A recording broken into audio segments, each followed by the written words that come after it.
Hello મિત્રો, કેમ છો? મોજમાં? બસ મોજમાં રહેવું વાલા, મોજમાં. અને તલ જો અત્યારમાં વાઢવાનું ચાલુ કરી દીધું ને વૈયા વાઢવા શિરાવીને, કેમ કે 6:30 થઈ ગયા અને રેતે થઈ ગઈ છે વરસાદની. 2 દિવસથી 11:30 પવનનો ગોટો આવે તો આપણે એમ થાય કે હા હમણાં વરસાદ આવશે, અને વીજળી આખી રાત ચાલુ હોય હો. અને તલ વરસાદની વાટે ને વાટે જોવા આવા થઈ ગયા. જોવા એટલામાં કેટલા ખર્યા જોવા.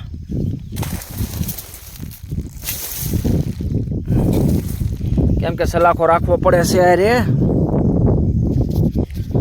ઉકલ નાખવા પડે સલાખામાં. ઉકલ નાખવાના સલાખામાં, નકર અહીં ખરી જાય હેઠે તલ. નકર આ 3 વાગ્યાની વીજળી ચાલુ, પેલા 11 વાગ્યાની. 11 વાગે પવનનો ગોટો આવ્યો પછી ઊંડી વીજળી થતી હતી ઉગમણી. અત્યારે થતી પણ દેખાતી નથી. વાતાવરણ તમે જાઓ ને તમને એમ થાય કે ઓ હોય વરસાદ આવશે, એવું બધું વાતાવરણ થઈ ગયું છે. તો હું કહું હાલો 6:30 થઈ ગયા છે અને સિરાવી લીધું છે. હું કહું જે વઢાઈ હળવળું વાઢું. હું કહું કે કેટલા 8 કેરા બાકી છે. કેટલા 8 કેરા વાઢીને પછી આ છે આમાં તો મેળ આવો તો નકાંગાઈ જઈ આવવું છે આજ.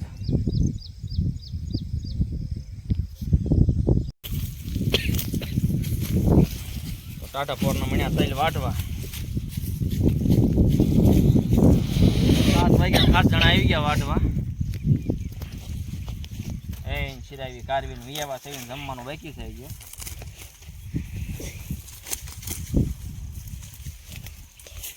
સ કેરા રહ્યા છે હવે. કેટલા રહ્યા? 5. હે 5 કેરા રહ્યા છે હવે.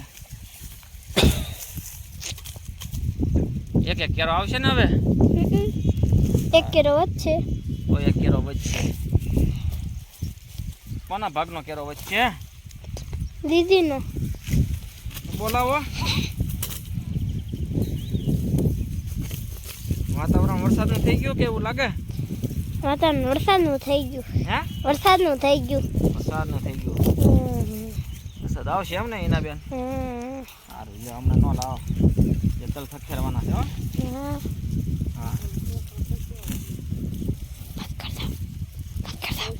હા આમ કોણ વાટે આમ તલ? ધાર્મિક દવા. ધાર્મિક ભાઈ અમારા ક્યાં વાટે ધાર્મિક? તારબુ આય તો નહર ખો ઉતાર તો ખરામ કરતો. ક્યાં વાટે ધાર્મિક? વાટે જાય વાટીને વઈ આવ્યો તલ. લેવો આલ્યો લ્યો નાખ્યો એકદમ. આને લેતા જા એને ઘરે આ અમાર વાટો બટાકો ઘરે જાવ. આયો હાલ વાટો જા.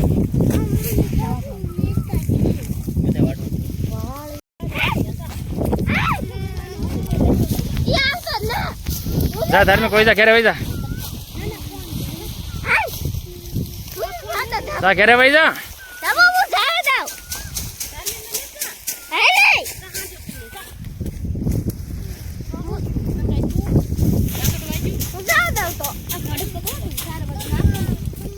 આને કેમ કરશું પૂળા વાળવા? વાળી નાખીએ પૂળા. થોડા હાલે.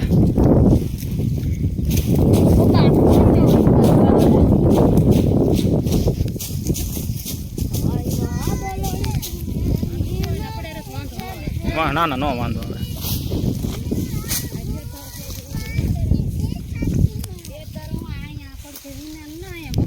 એ એવું લાગે તો આને નાખી દેવું ધાબા ઉપર. પછી તલ વાટતા હતા અને વાદળા થઈ ગયા. વાદળા થયા એટલે પવનનો ગોટો આવ્યો અને થોડાક વરસાદ આવ્યો. ભલે થોડોક વરસાદ આવ્યો પણ સારો આવ્યો હતો.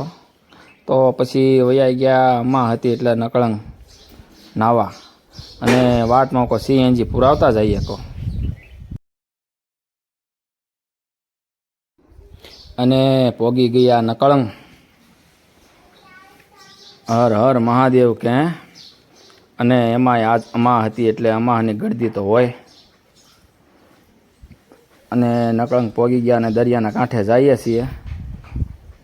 અને આસપાસુ માણસો બહુ હતો અમામાં.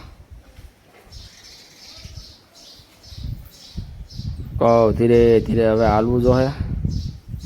ધ્યાન રાખજો. કેમ કે દર્શન કરી આવી હું કહું. દર્શન કરવા તો જવું પડે. તો ચાલો મણવી હળવું હાલવા. અને આજે પાછો ગારો હતો બહુ. હા કહું ધ્યાન રાખજો. કોઈ પડતા નહીં. આપણે ધીરે ધીરે હાલજો કહું. કેમ કે વરસાદનું વાતાવરણ હતું. એમ કે આ વરસાદે સારો હતો આમ. એટલે ગારાનું કોઈ ધ્યાન રાખજો. હળવું હળવું દર્શન કરીએ.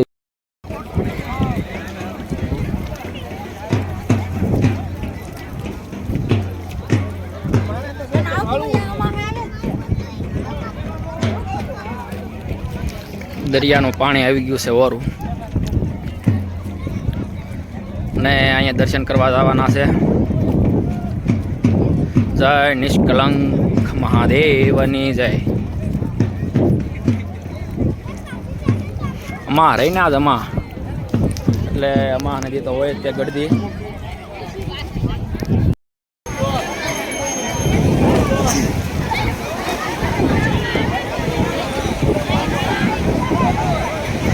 આવી ગયા દર્શન કરવા.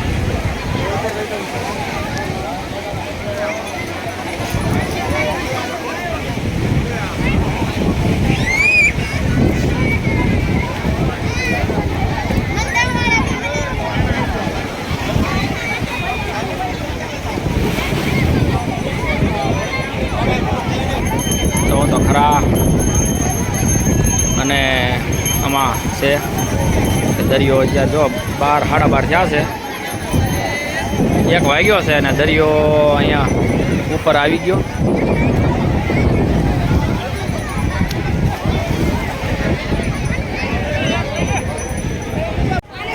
પછી તો હાલવાનો ખેડો હતો ના આવી ગયું પાણી.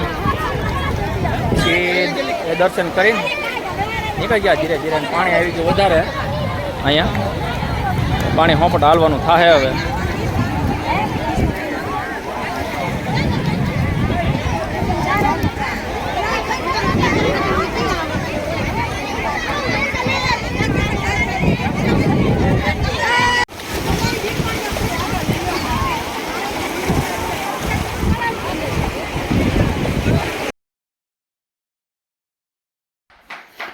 અને પછી આવી ગયું પાણી. ગોઠણથી ઉપરું ઉપરું પાણી હતું. પછી ધીરે ધીરે હું કહું નીકળીએ બહાર. જુઓ કેટલું પાણી છે. હજી તો દર્શન કરીને બહાર નીકળ્યા જ છીએ હવે. ત્યાં એટલું પાણી આવી ગયું બોલો. તો એ જે બધા દર્શન કરવા જાય છે એટલું પાણી મંદિર ફરતું થઈ ગયું.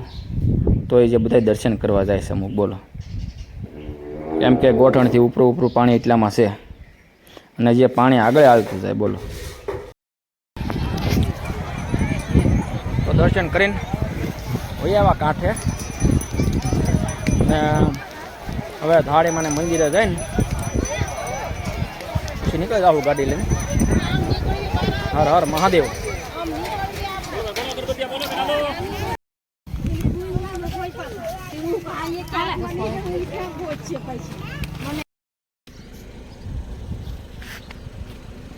તો હવે નકર જઈને જો વૈયાવા છીએ ઘેરે. અને હવે વૈયા જઈએ વાડીમાં પાછા પૂળા વાળવા.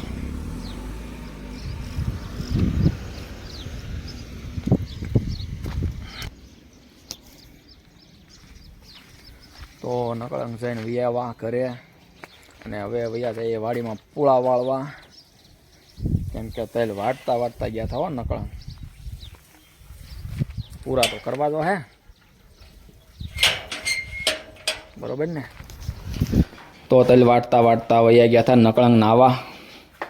અને નકળંગ નાઈને જોવા વૈયા એટલે આપણું કામ બાકી છે. પૂળા વાળવાનું, તેલ વાઢવાના અને વેવવાનું. તો ચાલો વૈયા જઈએ વાડીમાં કામ પૂરું કરી આવી. કેમ કે નકળંગ જઈને વિયાવ્યા હે એટલે કામ બાકી છે તો પૂરું તો કરવું જ જોઈએ. તો ચલો પૂળા વાળવા. અને પછી જો ટ્રેક્ટરમાં મણ્યા તલ નાખવા હે, ટ્રેક્ટરમાં ફેરો ભરીને નાખી દેવું બહાર. અને હારવાર ગાડે મણ્યા ખડ ખાવા તલવાયામાં, કેમ કે પૂળા વાળ્યા હતા અને મણ્યા પૂળા વેવવા અને ખડ છે એટલે ગાડ રખડી જાય, બરોબર ને. અને જો અહીંયા પછી ઓખલા કરી નાખ્યા હો તલના. ટ્રેક્ટર ભરી ભરીને લાવ્યા બહાર, ટ્રેક્ટર ભરી ભરીને લાવીને જો કેટલી લાઈન કરી તલના ઓખલાની. હવે આવો ને આવો તડક્યો રે 2-4 દી તો તલ ખેરી વાળીએ, બરોબર ને. આવો નવો તડક્યો રહે તો તલ ખેરી વાળીએ અને ઓગલા કરી નાખ્યા છે બહાર, કેમ કે ના પછી પાછું ખેડવાનું છે એટલે ખેડવું પડશે પાછું વહેલા છે. પૂરું થાય એમ ખેડતા જાઉં એટલે ઓઘા બહાર કર્યા તલના. અને 2-4 દી પછી ઓગલા ખખેરી નાખશું, જે તલ નીકળે 1-2 વાર ખખેરશું તલ એટલે બહાર કર્યા. અને ઓલામાં હવે સળું છે, દાંતી છે, હાથી હાંકી નાખશું. તો જય સિયારામ. ચેનલને આમ જો સબસ્ક્રાઈબ કરી લેજો અને લાઈક કરી દેજો.